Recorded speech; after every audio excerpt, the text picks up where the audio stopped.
रूस के राष्ट्रपति व्लादिमीर पुतिन से 2 घंटे से ज्यादा बात की है अमेरिकी राष्ट्रपति डोनाल्ड ट्रंप ने। वो लगातार कोशिश कर रहे हैं कि रूस और यूक्रेन के बीच युद्ध विराम हो जाए। वो एक समय में दावा करते थे कि वो आएंगे तो चुटकी बजाएंगे और युद्ध विराम हो जाएगा, लेकिन ऐसा नहीं हुआ। यूक्रेन को भी समझाने की कोशिश की, रूस को भी समझाने की कोशिश हुई, युद्ध विराम को लेकर चर्चाएं भी हुई, लेकिन अब तक कोई सार्थक नतीजा नहीं निकला। बहरहाल अमेरिका के राष्ट्रपति डोनाल्ड ट्रंप ने बड़ा दावा इस बार फिर से कर दिया है।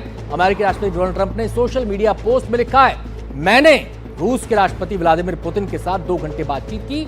रूस और यूक्रेन तत्काल युद्ध विराम के लिए बातचीत शुरू करेंगे। ट्रंप ने आगे लिखा कि रूस संयुक्त राज्य अमेरिका के साथ बड़े पैमाने पर व्यापार करना चाहता है और मैं भी इसके लिए तैयार हूं। इसी तरह यूक्रेन भी व्यापार से बहुत लाभ उठा सकता है। बाद में पुतिन भी इस बातचीत को स्पष्ट और उपयोगी उन्होंने करार दिया। तो अब अगर डोनाल्ड ट्रंप के दावे पर यकीन किया जाए तो ऐसा वो कह रहे हैं कि युद्ध विराम की दिशा में सार्थक कदम आगे बढ़ रहे हैं। सीधे हम रुख करेंगे, हमारे सहयोगी उमा शंकर सिंह हमारे साथ बातचीत करेंगे इस खबर को लेकर। हम सीधे उमा का रुख कर सकते हैं। उमा, ट्रंप के इस दावे में कितना दम है?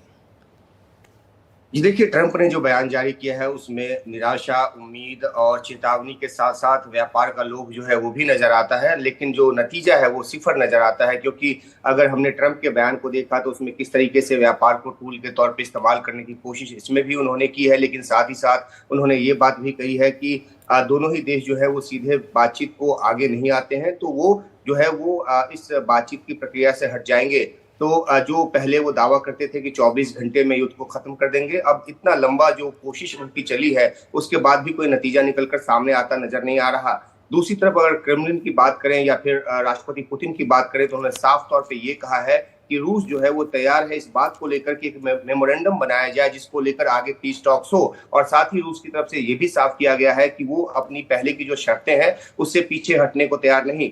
तीसरा पक्ष जो है जेलेंस्की का, उनकी तरफ से जो ट्वीट किया गया है उसमें साफ तौर पे कहा गया है कि जो अमेरिका जिस तयशुदा शर्तों के साथ या बिना शर्त के जो 30 दिन की सीज फायर है उसके लिए यूक्रेन तैयार है, और अमेरिका से अपील भी है कि वो जो है बातचीत की जो कोशिश है, जो शांति स्थापना की जो कोशिश है उसको ना छोड़े। तो 2 घंटे जरूर बातचीत चली है, लेकिन इस बातचीत से कोई नतीजा निकलकर सामने नहीं आता नजर आ रहा, खासतौर पे तब जब पुतिन जो है अपने शर्तों पे उसी तरह से कायम है। जी उमा, एक सवाल मेरा यहाँ पर और है आपसे। सवाल मेरा ये है कि ये कैसी शांति वार्ता हो रही है जिसमें शांति की भी बात हो रही है और ड्रोन भी चल रहे हैं? रूस दावा करता है कि हमने ये कर दिया, यूक्रेन दावा करता है हमने इतने ड्रोन गिरा दिए। तो इसका कोई मतलब इसका कोई रास्ता, कोई मंजिल है इस वार्ता की, इन वार्ता के दावों की? जी देखिए, इसी वजह से वार्ता कराने की कोशिश हो रही है। इस्तांबुल में एक दौर की बातचीत भी हुई, हालांकि उसका भी कोई नतीजा नहीं निकला, और जाहिर सी बात है कि जब तक शांति स्थापना नहीं होगी, कोई सीज फायर नहीं होगा, तब तक ड्रोन हमले जो है नहीं रुकेंगे, किसी भी तरह के हमले नहीं रुकेंगे। यूक्रेन की तरफ से इनिशिएशन होता है, रूस की तरफ से इनिशिएशन होता है, यूक्रेन जवाब देता है, यूक्रेन की तरफ से इनिशिएशन होता है, रूस जवाब देता है। तो ये जो जंग है वो लंबी बढ़ती जा रही है। लेकिन सबसे बड़ा सवाल है कि जिस अमेरिकी राष्ट्रपति ने दावा किया था कि सत्ता में आने के तुरंत बाद वो बंद करा देंगे इस युद्ध को, और जिस तरीके से वो अलग अलग मीडिएशन में अपने दावे करते रहे, चाहे वो भारत पाकिस्तान की बात हो या उन्होंने फिर गजा और जो इजराइल है उसके बीच भी मध्यस्थता की बात की, तो ऐसे में सवाल उठता है कि यूक्रेन और रूस के बीच की बातचीत तमाम दावों के बावजूद वो बातचीत भी शुरू करा पाने में इस तरह से नाकाम हुए हैं जिस तरीके की शांति स्थापना का दावा वो करते रहे हैं। तो एक बड़ा सवाल है अमेरिकी भूमिका पर, और इसलिए शायद वो अब इस बातचीत से निकल जाने की धमकी भी अब दे रहे हैं। शुक्रिया उमा इस पूरी जानकारी के लिए।